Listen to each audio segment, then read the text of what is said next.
What's up, guys? Jason Stewart here with Zach Brewer, fighting out of Azteca, and you also train up there at the Quest, Dan Henderson's gym. Yep. I just got done interviewing Dan Henderson on stage with Frank Shamrock, great guy.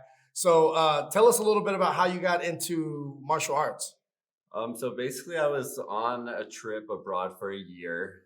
My trip started in Thailand. I watched the Choke documentary about jiu-jitsu. Oh, I yes. fell in love with it. Hickson The Gracie. next day, I was in Chiang Mai, found the local jiu-jitsu gym, and I started going every day. Now, you hadn't trained before then? I had trained a little bit in high school, but not seriously. Right. Yeah. So started in Chiang Mai. It was like a real beginner group. Started out, learning the basics. The group there was very calm, chill, relaxed. Then my trip went to Australia, where I kind of went more into a competition gym setting in Melbourne, Australia, where I lived for 6 months. Oh, no way. Yeah, and they had some killers over there. So that's where I started to kind of get killed, which you need. You need to get smashed down, down, down, and down. Then I went to Ecuador to drink ayahuasca, actually. Yeah. Wow. Yeah, I got in touch with my spirit animal, which is a black panther. What? Yep. And then all right, this is getting really good. And then I had the vision that I had to go to San Diego to train with Andre Galvao at Atos. Oh, you trained over there? Yeah, I trained there for 4 years. Whoa. Yeah. Those are some of the highest level jiu-jitsu guys in the world. Yeah, for sure. Yeah. Okay, and so then you train over there, and then but at what point do you realize, is that the end of your kind of world tour year abroad? Yeah, that was a year abroad basically, and so you hadn't been to San Diego before that? No, really? No, never. So you just had this vision to go. I had already been like here. obsessed, and I would just watch the greats, and Galvao was like really the one that stood out to me, Absolutely. Yeah. And so I didn't know that's how you ended up here. Yeah. That's really interesting. Okay. So you end up here, and then where does it transition from I love jiu-jitsu to I want to do MMA? So it transitioned there when I've had 3 knee surgeries training jiu-jitsu.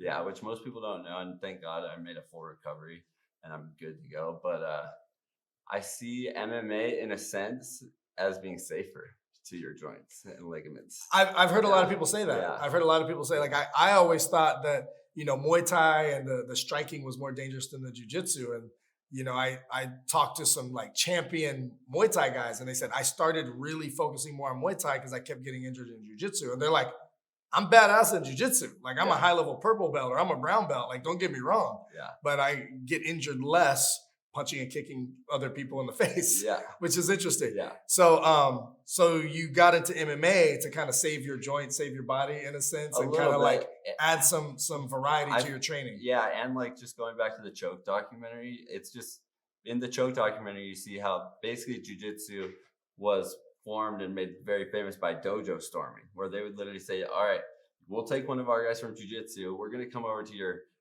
karate gym and we'll have them fight and we'll see who wins." And they got it on video every time. The jiu-jitsu guy takes him down, fucks him up. Yeah. And I saw that. And so seeing that too is the natural progression of doing jiu-jitsu. If you want to show you have really good jiu-jitsu, you have to do it in a fight where people can punch you in the face and kick you in the head. Because if you can't do it then you can't pull guard. Yeah. So that's kind of like the epitome level of everything that you've learned, putting it to the test. Yeah. So you're doing this more for like a self-challenge. Yeah. Okay. Yeah. Good. Where do you see yourself going in the future? Like, it almost feels like this is part of a spiritual journey more than it is like a career journey. Yeah. I mean, I would say it would be nice for it to be a career journey, but I'm not focused on the money. I do it because I love it. And I think that everyone who fights amateur wants to be a professional someday and fight on the biggest stage possible. So basically I want to be in the Coliseum in front of 40,000 people and be a fucking gladiator. Oh yeah. Yeah. So I love it. Anything you want to tell the fans out there or the future fans? Recently I changed my life a lot. I gave my life over to God, and shit has been changing and clicking. And I hope that this fight is a representation of that. So thank you to everyone who tunes in and follows God. I love it. Anywhere they can follow you?